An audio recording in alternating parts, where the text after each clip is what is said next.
ক্ষমতায় এসেছে, অনেক স্বপ্ন ছিল, মন্ত্রী হওয়ার হয়েছে, তা এখন ভুলভাল বকছে। তবে যে কথা বলেছে এটা সংবিধান বিরোধী কথা বলেছে, এটা কথাকে তার উইথড্র করে নেওয়া দরকার।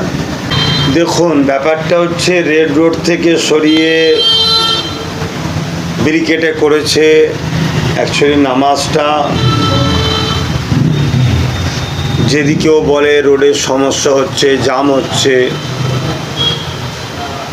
আমাদের ধর্ম সর্বসময় শান্তির মেসেজ দেয়,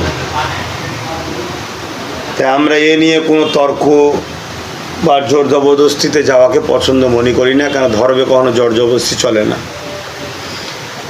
কিন্তু ইসলামের কর্মকাণ্ড মুসলমান হওয়ার জন্যেই যদি তাকে এই অবহেলার শিকার হতে হয়, তাহলে এটা সংবিধান বিরোধী হচ্ছে, এক পেশি গাইজুয়ারি দেখানো হচ্ছে, এটা চরম অন্যায়, কোনোভাবে এটা মেনে নেওয়া যায় না।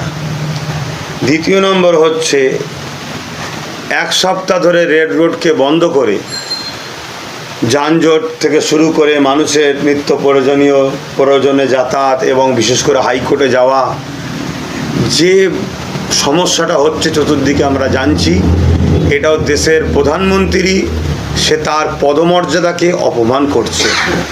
তিনি যে অযোগ্য অনেকবার প্রমাণ দিয়েছে, আবার এই কাজ করে আবার প্রমাণ দিচ্ছে যে একটা সপ্তাহ ধরে একটা ব্যস্ততম রোডকে বন্ধ রেখে আজকে দেশের নাগরিক, রাজ্যের নাগরিকের এবং বিশেষ করে হাইকোর্টে যাওয়ার যে রাস্তাকে ডিস্টার্ব করে রেখেছে, তিনি মানুষের সঙ্গে অন্যায় করছে, জনগণের সঙ্গে অন্যায় করছে এবং ক্ষমতার জোর দেখাতে চাইছে, যেটা আমার দেশের সংবিধানের বাইরে। কেন সংবিধান দেশের প্রধানমন্ত্রী এবং একটা নাগরিক সমান অধিকার দিচ্ছে ভোটার। হ্যাঁ, একজন ভিআইপি দেশের প্রধানমন্ত্রী সে আমাদের কাছে সম্মানীয়, দেশের রাজ্যের সিএম যেই হোক সে আমাদের কাছে এই পদটা সম্মানীয়। সে কোনো জায়গায় যাবে, তার একটা প্রোটোকল থাকে, সিকিউরিটি থাকে, তার জন্য কিছু সময়ের জন্য একটা সিক্রেট ব্যাপার থাকে, সিকিউরিটির ব্যাপার থাকে, সেটা আলাদা কথা। এই 7 দিন ধরে যোগাসনের নামে বা এই কর্মসূচির নামে যে মানুষের যে পেরেশান হতে হচ্ছে, এটা অত্যন্ত জুলুম এবং জঘন্য রকম কর্মকাণ্ড চলছে। দিলীপ ঘোষ বলছেন যে একেবারে মুসলিমদের নামাজ পড়তে হলে পাকিস্তান বাংলাদেশে চলে যান, মুসলিমরা কোন হরিদাস পান যে এখানে জায়গা দিতে হবে। দিলীপ ঘোষ বলেছিল গরুর দুধে নাকি সোনা পাওয়া যায়, ওর কথা কি উত্তর দিই বলেন তো? তবে নতুন নতুন ক্ষমতায় এসেছে, অনেক স্বপ্ন ছিল, মন্ত্রী হওয়ার হয়েছে, তা এখন ভুলভাল বকছে। তবে যে কথা বলেছে এটা সংবিধান বিরোধী কথা বলেছে, এটা কথাকে তার উইথড্র করে নেওয়া দরকার। নচেত আজ পাওয়ারে রয়েছে, বিগত সময় যারা পাওয়ারে ছিল, এখন ভূত যেমন নামছে পাওয়ারে থাকার, তা তোমারও ভূত একদিন নেমে যাবে।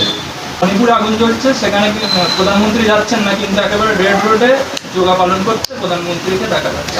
দেখুন, আমার দেশের যিনি প্রধানমন্ত্রী আছেন তার পদটাকে সম্মান জানাতে হবে দেশের নাগরিক হিসাবে। ব্যক্তি হিসাবে তিনি একদম অযোগ্য, তিনি উত্তম নয়, কারণ তিনি আসার পর থেকে দেশের সব জিনিসপত্র পাবলিকের হাতে চলে যাচ্ছে এবং দেশের জিডিপি বলুন, দেশের জিনিসপত্র বলুন, সব কিছুর দাম বেড়ে যাচ্ছে। এবং যা আশ্বাস দিয়েছিলেন, যা কথা বলেছিলেন, একটা কথার সঙ্গে কাজের মিল নেই। 50 দিন আমায় সময় দেওয়া হোক, 6 মাস সময় দেওয়া হোক, কী না করেছে। কিন্তু দুঃখের বিষয়, আমি যতই বলি, সেই কিছু অন্ধভক্ত ওনার রয়েছে, সেই অন্ধভক্তর কাছে একটাই মেসেজ, মুসলমানকে টাইট দিচ্ছে। আরে মুসলমান টাইট দিতে গিয়ে দেশটা শেষ হয়ে যাচ্ছে, সে তার অন্ধভক্তরা বুঝছে না। অতএব সেই জায়গায় আমার বলাতে তার অন্ধভক্তদের উপরে কোনো ইফেক্ট করছে না। কিন্তু তারপরও আপনারা জিজ্ঞেস করেছেন, আমি এতটুকু বলতে পারি, তিনি মণিপুর যে জ্বলছে সেখানে যাবার মতো তেনার মুখ নাই, সেখানে তিনি যাবেন কোন মুখ নিয়ে, এজন্য যেতে পারছেন। এই যে আমরা দেখতে পাচ্ছি বিধানসভার ভিতরে বা বাইরে ভালো তৃণমূল খারাপ তৃণমূল নিয়ে একটা মন্তব্য চলছে, এই বিষয়টা কীভাবে দেখছেন? দেখুন, এটা একটা কি বলবো, শুধুমাত্র এই নিজেদের একটা ফান্ড তৈরি করার একটা জিনিস চলছে। যে ফান্ড যা লিয়েছিলিস রিটার্ন কর কিছু, সে ভালো তৃণমূল হয়ে যাবে, আর যে ফান্ড দিতে পারবে না সে খারাপ তৃণমূল হয়ে যাবে। তবে আমার নজরে আমি মনে করি টিএমসির ওপর থেকে নিজ পর্যন্ত যারা নেতৃত্বের পদে ছিল, কম বেশি সবাই ঘোটালার মধ্যে জড়িয়ে আছে। কথা বুঝে আসছে। এবং যারা সাপোর্টার সাধারণ ভোটার সাধারণ অনেকে চাপে পড়েছিল, অনেকে শখে করেছে, তাদের নিয়ে আমার কোনো এই মন্তব্য না। কিন্তু নেতৃত্ব যারা দিয়েছে সব কটা ঝেড়েছে, ভালো বলে কেউ নাই। মমতা ব্যানার্জি ভবানীপুর সিট জোরপূর্বক নিয়ে নেওয়া হয়েছে এমন দাবিতে হাইকোর্টে। হাইকোর্টে এখন নাটক করতে গিয়ে মানুষের ব্রেনকে অস করছে, মানুষের মাইন্ডকে ঘোরাতে চাইছে। আমরা তো অনেক আগে থেকে বলেছিলাম যে 500 ভোটে আগাচ্ছে, মমতা ব্যানার্জি বেরিয়ে চলে এলো কেন? সে 3 বারের সিএম, তাকে জোর করে নিল, সে বেরিয়ে চলে এলো। সে বলছে আমাকে মেরেছে, একটা অত বড় বয়স্ক মহিলাকে মেরেছে। এটা একদম পুরো বিজেপিকে ছেড়ে দিল রাজ্য সরকার শুধুমাত্র কাউকে বাঁচাবার জন্যে। তো সেটা হাতে নাতে প্রমাণ যে চাইবে। আর কেসটা শুধুমাত্র আমাদের একটা নতুন করে মুসলমান জাতিকে বোকা বানিয়ে মমতার দিকে রাখার একটা শুধু কৌশল। কেস চলতেই থাকবে, 5 বছর পারও হয়ে যাবে, 10 বছর পার হয়ে যাবে, কেসের রায়ও হবে না, নতুন করে আবার ভোট হবে, সব হবে। কুণাল ঘোষ মমতা ব্যানার্জির বাড়ি থেকে বেরোতেই তাকে একেবারে মাথায় ডিম ছুঁড়ে মারা হলো এবং মমতা ব্যানার্জির বাড়িতে ইডি সিবিআই ঢুকেছিল, তার সঙ্গে নাকি সেই ব্যক্তি ঢুকেছিল দুষ্কৃতী বলে দাবি করছে। যে বিষয়ে কে ঢুকেছিল? যে মানে ডিম ছুঁড়ে মেরেছে। আচ্ছা আচ্ছা আচ্ছা আচ্ছা। এখন কথা হচ্ছে ডিমের যেভাবে দাম বেড়ে গেছে ভাই, ডিম খাওয়াই হচ্ছে না, এত ডিম ছোড়াছুড়ি চলছে। তবে আমি মনে করি এই ডিম ছুঁড়ে মানুষকে, শুধু এদের যে পাপ, এ পাপ শুধু এই ডিম ছুঁড়াতে ধোবে না। এরা যে পাপ করেছে, যেভাবে আমার রাজ্যটাকে ধ্বংস করেছে, রাজ্যের যুব সমাজকে ধ্বংস করেছে, রাজ্যের শিক্ষাকে ধ্বংস করেছে, রাজ্যের স্বাস্থ্যকে ধ্বংস করেছে, এদের সেই শাস্তি বিজেপি দিতে পারবে না, দিচ্ছে না। কেন? দিদি মোদির বাইনারি আছে, সেটিংয়ে রয়েছে। সেই সেটিংয়ে নতুন করে আবার এই কিছু একটা হুল্লা তৈরি করতে হবে। এই ডিম ছুঁড়েছে, মাইন্ডকে ডাইভার্ট করে দিয়ে এদের পাপগুলোকে চাপার একটা ষড়যন্ত্র চলছে। এই যে জাহাঙ্গীর খানকে দেখা যাচ্ছে একেবারে কোমরে দড়ি পরিয়ে হাফ প্যান্ট পরিয়ে গ্রেফতার করে নিয়ে যাওয়া হচ্ছে, এই বিষয়টা কিভাবে দেখছেন?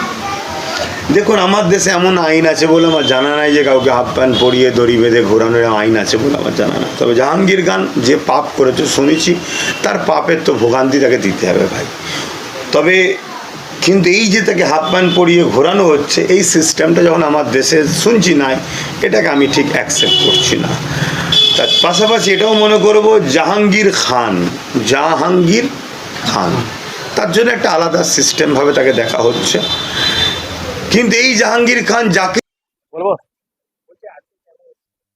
আজকে আমাকে 5 তারিখে রামপুরহাট বিধানসভা ধ্রুব সাহা আমাকে অপমান করেছিল, সে ব্যাপারে একটা আমি ভিডিও পোস্ট করেছিলাম। তো সেই ভিডিওর মধ্যে আমি উল্লেখ করেছিলাম কি 50 লক্ষ টাকা ধ্রুব সাহা প্রত্যেক দিন তোলাবাজি করে বীরভূম থেকে খায়।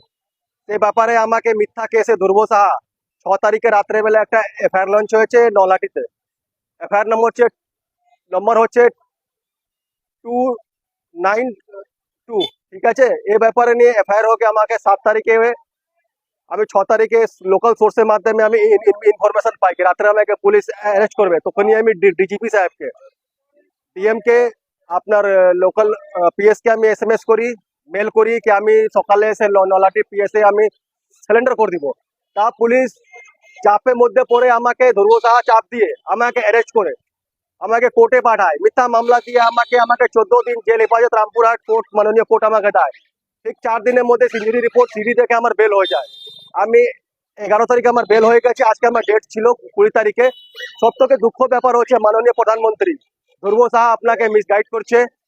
আমি একজন বিজেপি কর্মী, আমি बीजेपी सदस्य।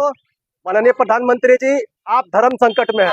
एक तरफ आपका देश का विधायक है आपके पक्ष में, दूसरी तरफ मैं आम नागरिक, आम जनता, और दूसरी तरफ भाजपा का कार्यकर्ता। मैं आपसे न्याय मांगता हूं कि इसके ऊपर सीबीआई की जांच किया जाए।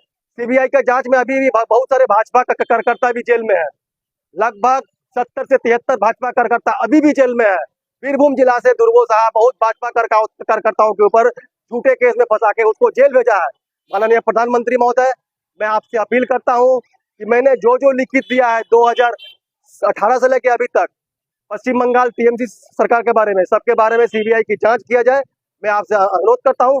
हमारा प्रश्न एक ही बनता है सीबीआई के सामने, जो ध्रुव साहा एफआईआर किया है उस एफआईआर में आखिर बीजेपी का पैड में एफआईआर क्यों नहीं हुआ, उसमें स्टाम्प का इस्तेमाल क्यों नहीं किया गया है। दूसरी बात, इसमें आपका बीजेपी के जो कार्यकर्ता हैं, इसमें आपका लोकल जो आपका सोर्स है, आईबी का रिपोर्ट, डीआईबी का रिपोर्ट शुभेंदु अधिकारी के पास है? नहीं है, नहीं है। क्या वो पुलिस मंत्री हैं? क्या मुझे न्याय में नहीं मिलेगा? माननीय शुभेंदु अधिकारी जी, माननीय प्रधानमंत्री महोदय, मैं आपसे आग्रह करता हूं कि मैं एक देश का बेटा होकर कि ध्रुवो साहा से मेरा कोई पर्सनली दुश्मनी नहीं है, मेरा लड़ाई सिर्फ भ्रष्टाचार से है। माननीय प्रधानमंत्री महोदय, आप ही ने कहा था कि भ्रष्टाचार से लड़ना सीखो। मैंने बहुत सारे पत्र दिए हैं। माननीय महोदय, मैं आपसे अपील करता हूं कि इसके ऊपर सीबीआई की जांच की जाए। ধ্রুব সাহা আমি প্রথমে দিয়েছিলাম। কোনটা বলছেন আপনি? আমি চিঠি মোটামুটি 200 থেকে 250 প্রধানমন্ত্রী দপ্তরে পাঠিয়েছি 2018 থেকে। আর সেদিন আমি রাষ্ট্রপতি ভবন পাঠিয়েছি সিবিআই তদন্তের জন্য, মাননীয় সিবিআই কে পাঠিয়েছি, এনএচআর স্যার কে পাঠিয়েছি, গভর্নর সাহেবকে পাঠিয়েছি। আজকে এসছি আমার কোর্টে, আজকে আমার ডেট আছে আজকে আমার ওই সেই কেসটাতে মিথ্যা মামলাতে। এটা সিবিআই তদন্ত করা হোক। আর সব থেকে প্রথম মিডিয়া বন্ধুদেরকে বলছি, আমি ধন্যবাদ জানাচ্ছি। আজকে মিডিয়া বন্ধুদের জন্য আমি বাইরে আছি। से मीडिया जो संविधान का चौथा स्तंभ है, जो निष्पक्ष होकर मुझे न्याय दिलाने की कोशिश कर रहा है, उस मीडिया को आभार करता हूं। और रामपुरहाट कोर्ट के जो सभी वकील साहब को जो ईमानदारी के साथ हमारे साथ मेरा सहयोग कर रहे हैं, निःशुल्क मेरी सहायता कर रहे हैं, उसके लिए मैं धन्यवाद करता हूँ। 21 তারিখে আমার সাইকেল চালাবার যাওয়ার উদ্দেশ্য আছে। এখনো আমি কালকে আবার আমি মেল করেছি যে আমাকে পুলিশ প্রোটেকশন দেওয়া হোক, কিন্তু এখনো আমাকে কোনো মেল আসেনি। কারণটা হয়তো দেখা গেল রামপুরহাট বিধানসভা ঢুকছি, ধ্রুব সাহেব একটা তো ফ্যাক কেস দিয়েছে আমাকে চুরি মারা, আবার হয়তো এনডিপিএস কেস না হলে আর্মস কেস আমাকে দিয়ে আবার ফাঁসিয়ে দিবে। এটা সিবিআই তদন্ত করা হোক। উনি করেননি, উনি করিয়েছেন, অনেক তথ্য আছে আমার কাছে, সেটা আমি সিবিআই কে দিতে চাই। যদি মিথ্যা প্রমাণ হয়, মাননীয় প্রধানমন্ত্রী যদি ফাঁসি দেয় আমাকে, তাও আমি নিতে রাজি আছি। সুবোধ কুমার সাউ, নলাটি বাগানপাড়া, ওয়ার্ড নম্বর 5, সাধারণ বিজেপি সদস্য ও সমাজসেবী।